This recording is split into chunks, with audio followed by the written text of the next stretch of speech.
E aí, pessoal, o Renato prepara surpresas no time. E eu vou falar sobre utilização da base, sobre o FIPAM, sobre a relação times e jogadores nessas categorias. Tem coisa acontecendo e nós temos que falar sobre isso. César Cidade Dias, falando de Grêmio aqui no YouTube, papo de gremista pra gremista. Mas agora o recado é da Mais Ágil, para você que está precisando de algum dinheiro extra, está precisando comprar alguma coisa e tem um FGTS parado.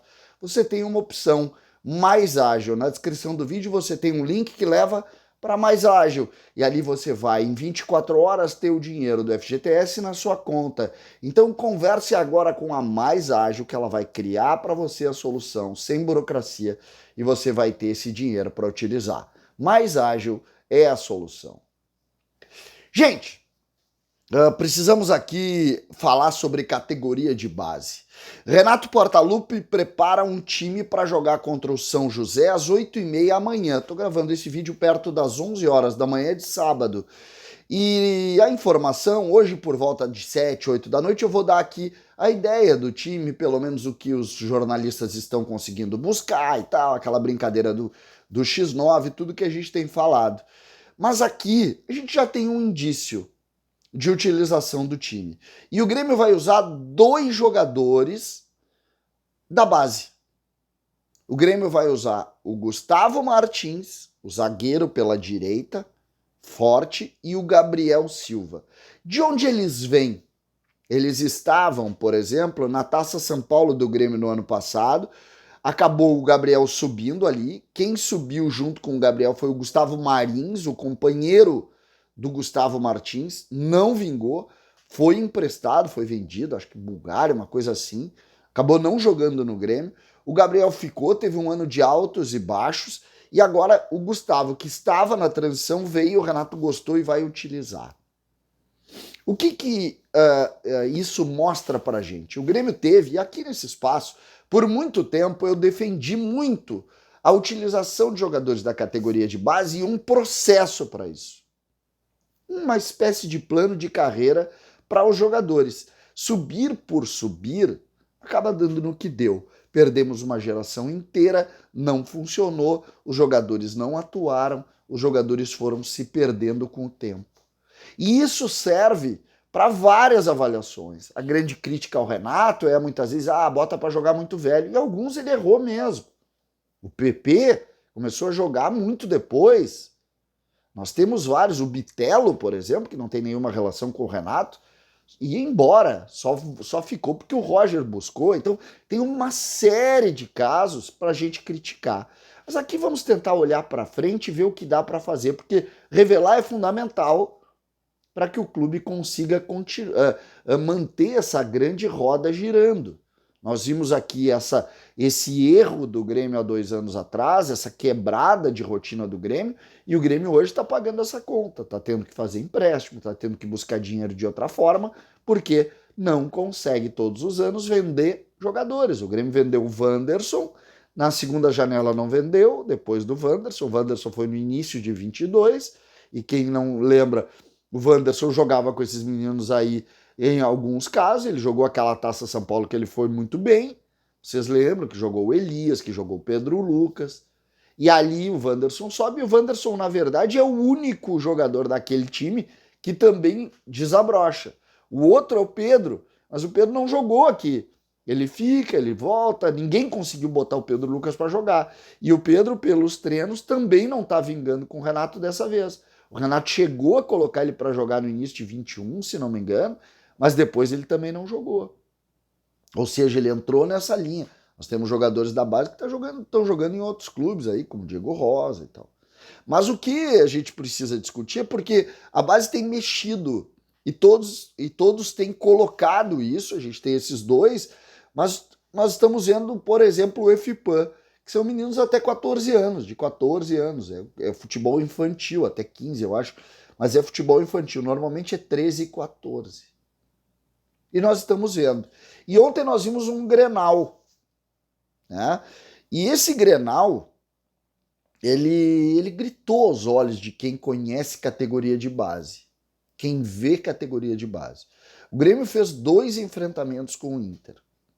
O Grêmio fez um enfrentamento com o Inter na fase classificatória e um enfrentamento com o Inter nas quartas de final.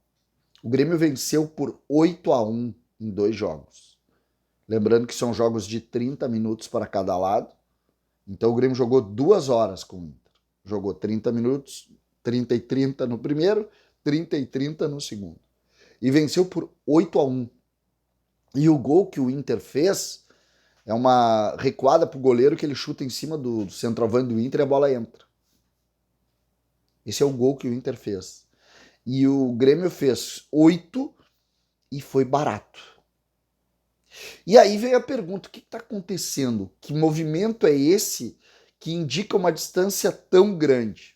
Aí a gente viu explicações ali do jogo de como o Inter montou, que são meninos de 12, de 13, de 14, que nunca trabalharam juntos. E tu vê um time do Grêmio que é um time de futebol. É um time de futebol, que tem saída de jogo, que tem zagueiros altos, que tem volantes que distribuem o jogo, que tem atacantes finalizadores, que tem um número 10 que é um menino completamente fora da curva, que é o Gabriel Mack.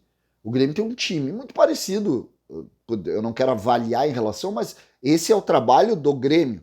E o Internacional parece estar adotando um outro trabalho. A gente ouviu algumas explicações, que o Inter está focando muito na questão individual e não tá focando tanto na competição, o que é um caminho, tem muita gente que faz isso, só que aí tu tem ali um embate que muitas vezes é desigual, que tu não consegue ver, e por outro lado tu vê esses trabalhos. O fato é que 14, agora nós vamos ver a Copa Santiago, depois nós vamos ver as competições de base, sub-20, as competições nacionais da base também, que são importantes, os campeonatos nacionais, sub-17, sub-20, para a gente tentar tirar uma ideia, tirar uma base de como o Grêmio pode projetar a carreira desses meninos e não correr o risco do que aconteceu nos últimos anos.